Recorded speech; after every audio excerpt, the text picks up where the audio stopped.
Assalamualaikum warahmatullahi wabarakatuh. Pemirsa yang budiman, Kang HPS Unstoppable. Yarfa'illahul ladzina amanu minkum walladzina utul ilma darajat.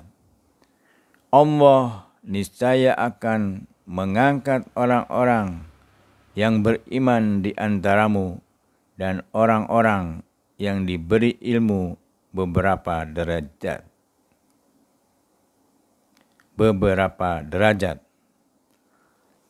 Kutipan surat Al-Mujadalah ayat 11.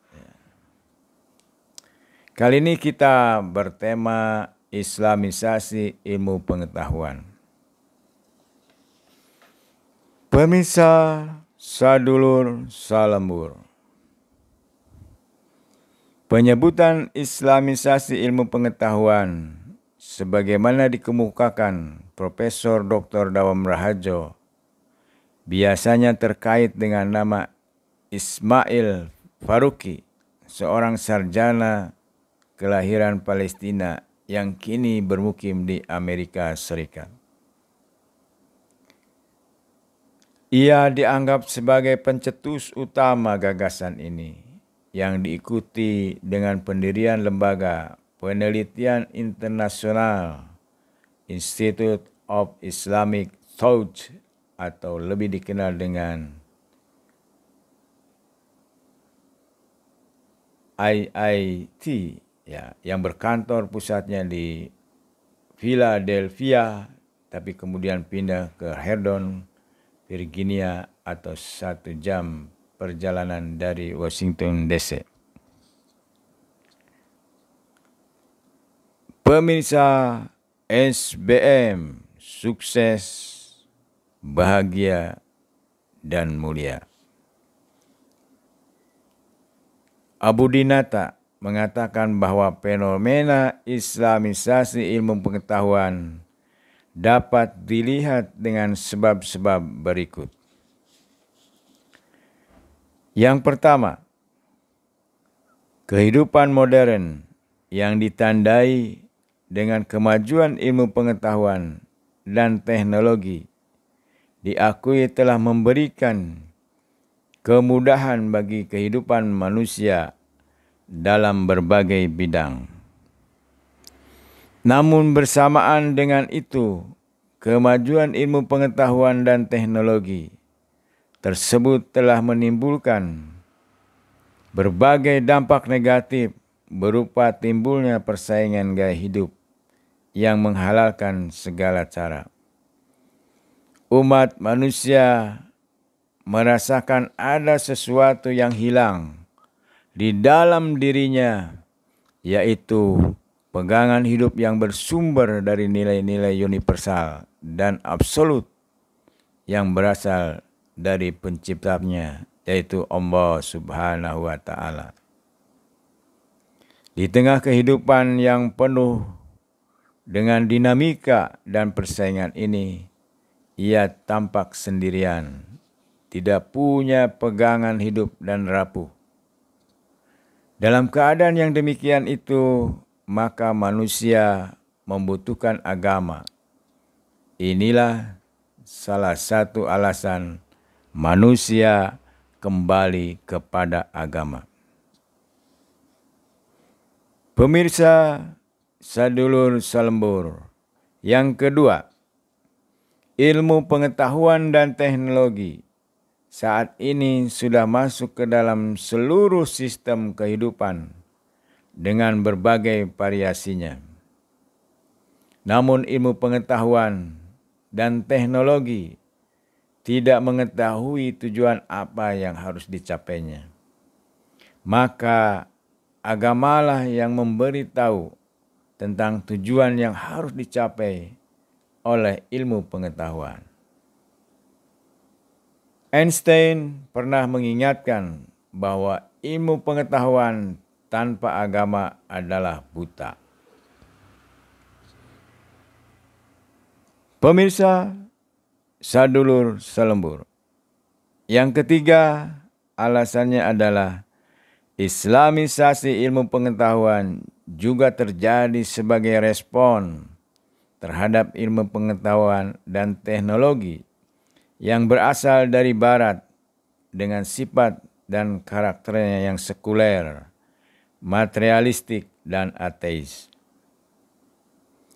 Ilmu pengetahuan yang demikian boleh diterima dan dimanfaatkan oleh umat Islam setelah ilmu pengetahuan dan teknologi tersebut diarahkan oleh nilai-nilai Islam yang dijamin akan membawa kepada kehidupan yang sejahtera, lahir dan batin, dunia dan akhirat.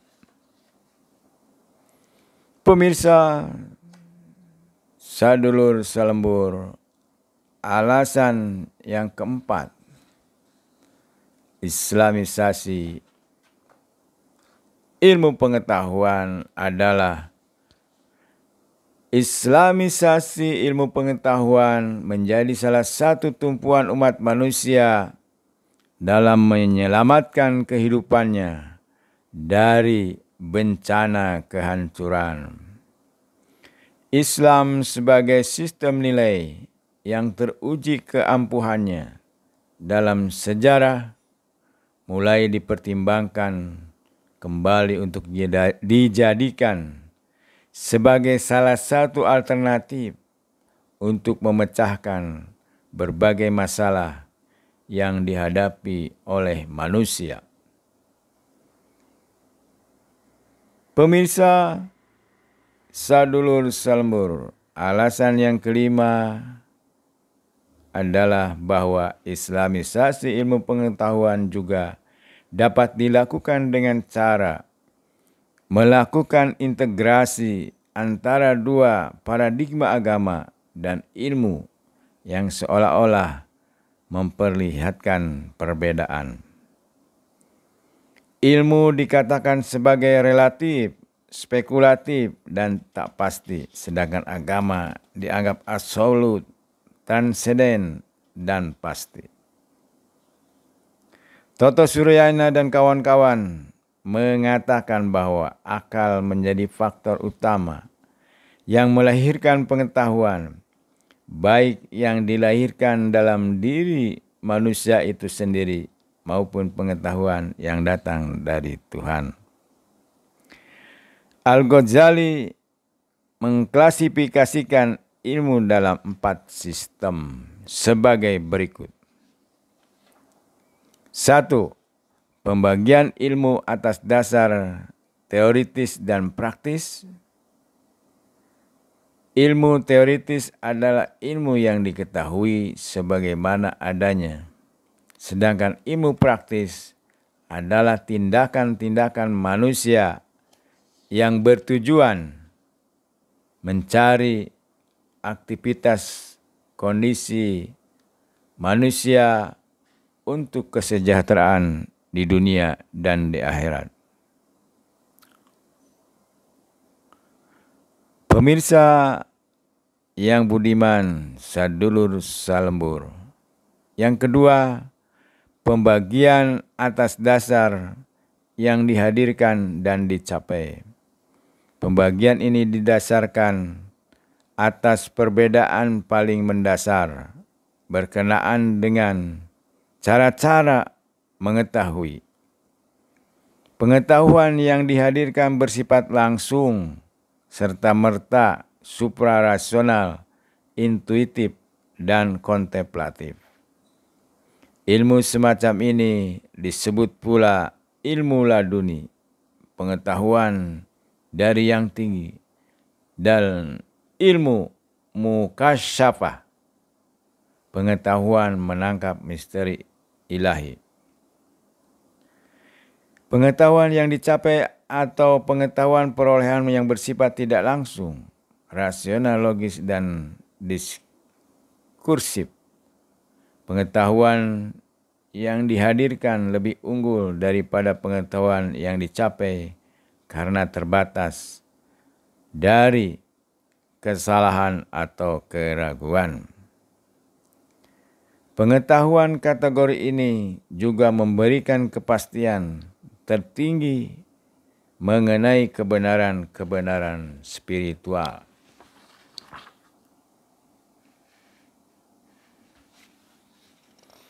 Pemirsa sadulur salembur, pembagian atas dasar religius dan intelektual. Ilmu religius adalah ilmu yang diperoleh nabi-nabi dan tidak hadir pada mereka melalui akal. Sedangkan ilmu-ilmu intelektual adalah ilmu yang diperoleh melalui intelek manusia. Sekali lagi saya ulangi, yang ketiga, pembagian atas dasar religius atau intelektual. Ilmu religius adalah ilmu yang diperoleh nabi-nabi dan tidak hadir pada mereka melalui akal. Sedangkan ilmu-ilmu intelektual adalah ilmu yang diperoleh melalui intelek manusia. Pemirsa sadulur salembur, pembagian yang keempat menurut Al-Ghazali, pembagian atas dasar kewajiban individu, fardu ain, dan kewajiban umat atau fardu kifayah. Istilah fardu ain dan fardu kifayah merujuk kepada kewajiban agama. Fardu ain adalah kewajiban yang mengikat setiap muslim, sedangkan fardu kifayah merupakan kewajiban yang mengikat komunitas muslim. Pembagian ilmu atas dasar dua hal tersebut didasarkan pada perbedaan antara dua tipe perbedaan yang berhubungan dengan pencarian pengetahuan tersebut. Pemirsa sadulur salembur, dengan demikian islamisasi ilmu pengetahuan ini merupakan sebuah upaya yang dilakukan oleh umat muslim yang bertujuan untuk menetralisir ilmu pengetahuan dan teknologi yang berasal dari barat guna menyelamatkan umat muslim agar terhindar dari paham-paham sekuler yang bersifat negatif. Adapun pemikiran-pemikiran yang bisa dimanfaatkan untuk tujuan yang positif, tentu umat Islam akan senantiasa mengembangkan hal-hal tersebut untuk kemaslahatan umat manusia. Barakallahu li wa lakum. Wassalamualaikum warahmatullahi wabarakatuh.